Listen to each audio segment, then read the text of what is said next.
আর সংস্কারের জন্য তো আন্দোলন সংগ্রাম স্লোগান তো বন্ধ থাকবে না।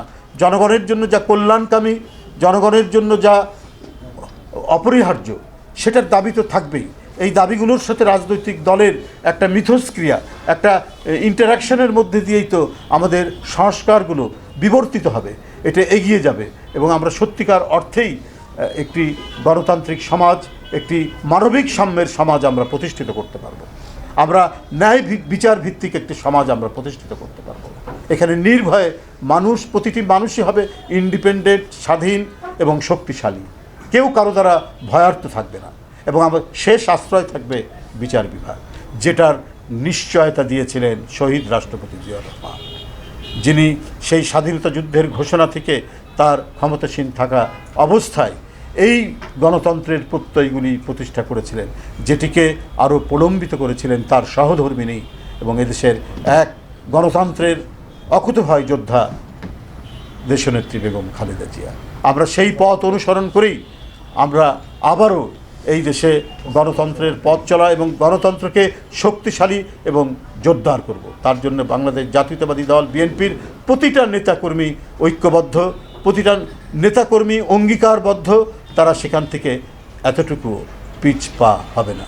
বন্ধুরা আমার, আমি আপনাদের আর দীর্ঘায়িত করব না। আমি শুধু আরেকটি কথা বলেই আমি শেষ করব। দেখুন, ইসলাম প্রতিষ্ঠিত হয়েছে 900 বছর 1000 বছর আগে।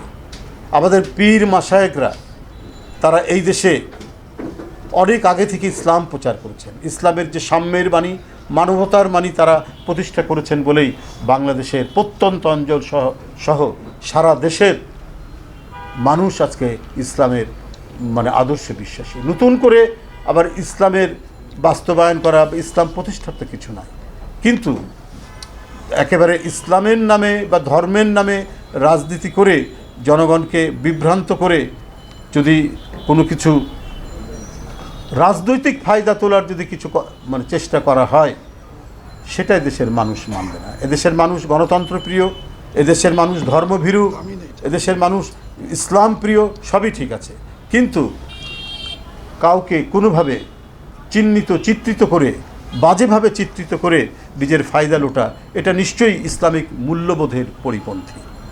সুতরাং আমরা মনে করি যে বাংলাদেশ জাতীয়তাবাদী দল এদেশে বিসমিল্লাহির রহমানির রহিম সংযোজন করেছেন সংবিধানে। বাংলাদেশ জাতীয়তাবাদী দল শহীদ রাষ্ট্রপতি জিয়াউর রহমান আল্লাহর নাম সংযোজন করেছিলেন সংবিধানে। আবার বহুদলীয় গণতন্ত্রের যে পথ চলা, সেটাও তিনি সৃষ্টি করেছিলেন। তো সুতরাং আমরা সব কিছুকে সমন্বয় করে আমরা ইনক্লুসিভ যে রাজনীতি, সেই রাজনীতি করতে চাই, কিন্তু বিভাজনের রাজনীতি আমরা করতে চাই না।